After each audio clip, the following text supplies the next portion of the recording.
Hey everyone, it's me, Christy, aka Cuckoo Doodles, and this is my wrap-up video for the month of April. I read quite a lot, so I can't quite go through every single book, and I don't have them with me, but if you want to follow me and see what I'm reading, I'm on Goodreads. Link will be in the description. These are the books, by the way, that I have with me. Some of them are library books, so they've been returned, and some I just don't have with me in London. So this book I mentioned in my previous wrap-up catch-up video, and it's The Summer of Impossible Things by Rowan Coleman. I picked this up at a Lush book club event and I've been holding on to it for a little while, and I finally got through it, and it's really, really good. It's really good. It's about this young woman called Luna. Her mother died, she committed suicide. She discovers that Luna, she has seemingly powers to go back in time, not within her own control, but she kind of just slips back in time, and she realizes she has the power to potentially save her mother's life, but it does mean very, very severe consequences on the future.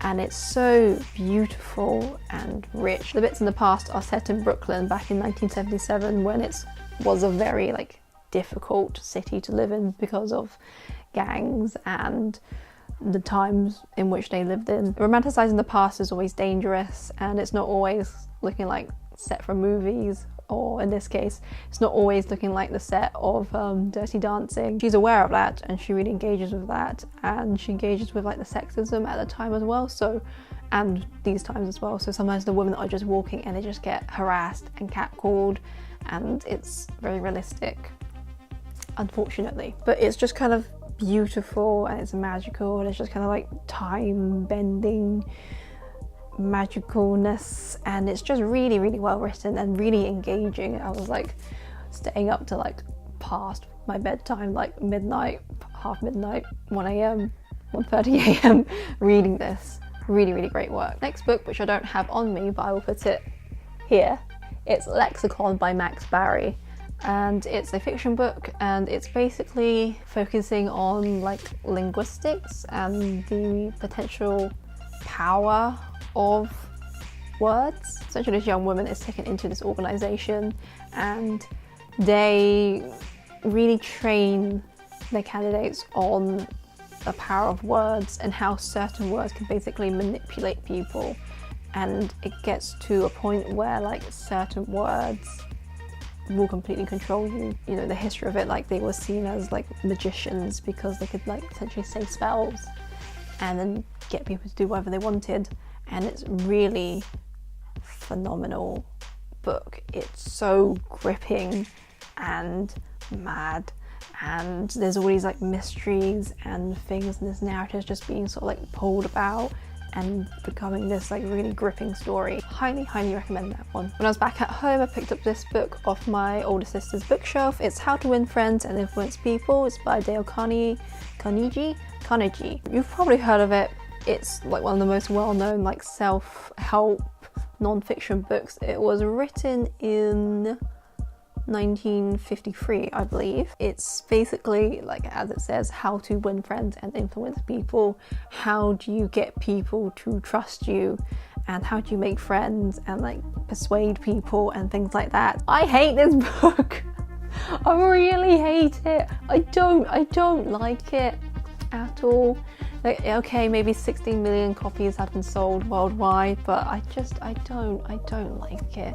There's awful undertone of manipulation and pandering, essentially. They're telling you never ever tell someone else that they're wrong, never ever correct them even slightly, never tell them they're right, give them what they want, and then at some point they'll give you what you want, make sure that they know that they're the alpha, pander to them, and eventually they'll give you whatever you want. And it's really told from a man's perspective, and all the case studies are about men, and women are very discussed disparagingly, or they're these tiny little old wives' tales, oh yes, this woman did this thing and she was really stupid, but there was this great man in history.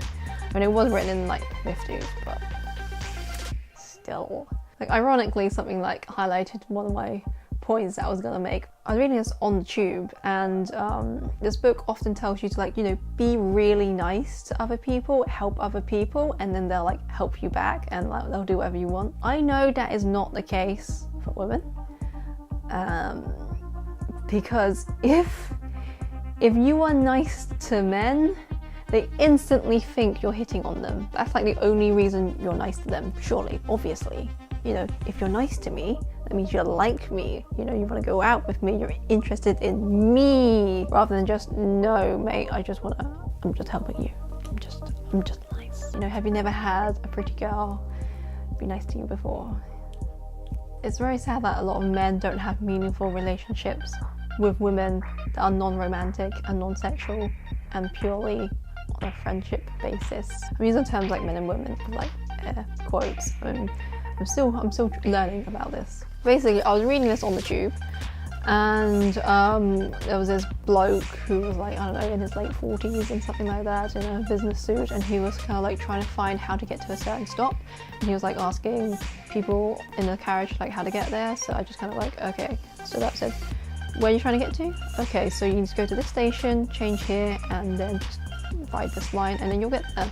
And then he just looks at me, and you can see the cogs turning in his head, and he's like, pretty girl, talking to me, being nice to me, she's interested in me. Most people would just, you know, receive the message and be like, okay, thank you very much for your help, sit down and carry on with their life.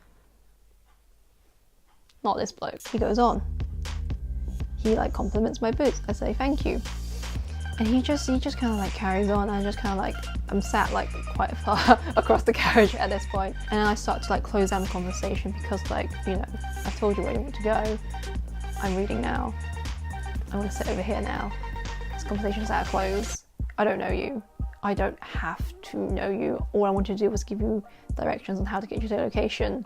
I don't want to have a full-on discussion with you at this point, which is a perfectly fine and valid thing to do. And he realizes like, oh yeah, okay, I should probably drop the conversation. You know, I'm basically shouting across the carriage to this stranger at his stop. He like gets up, and then he like continues trying to have a conversation with me, trying to like, yes, I'm really interesting. I'm gonna impress you. I'm gonna like low-key chat you up, and like,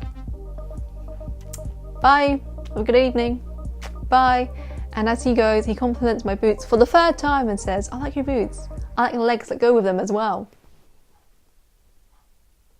You may have been watching this being like, you know, he was just trying to have a conversation with you. I was open to that. Maybe he was trying to just have a conversation with me. And then after a certain point, let's put the lid on this conversation. I don't know you. We're not going to become best friends on this tube. But his intentions were not to have a conversation with me and like get to know me as a person, to make new friends and, you know, socialize and, you know, tackle this problem of loneliness and isolation in the city. No, he just saw a pretty girl who helped him a little bit and decided like, oh, she was really interested in me, I'm gonna compliment her, and then make a really weird comment about my legs. Everyone on the carriage saw, heard, and just kind of like rolled their eyes and laughed at him. And I was just like, ugh. All I wanted to do was tell you how to get to your stop, because I'm nice. That's it. Stop. So yeah, this book.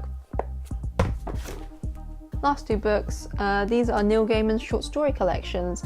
This is Smoke and Mirrors and Fragile Things. These are my favourite short story books. I've read them before and I'm just sort of rereading them again, and they're just these, he's such a good writer. They're sort of fantastical and bizarre and amazing, and I just absolutely love them. It's really nice to just transport yourself into a snippet of Neil's weird imagination, and it's great. If you want some good short stories, I highly recommend these books. So these are just some of the books that I read this month. I hope you enjoyed this video. Let me know what you're reading and what you'll be reading next. Thank you all very much for watching. I'll see you next time. Bye!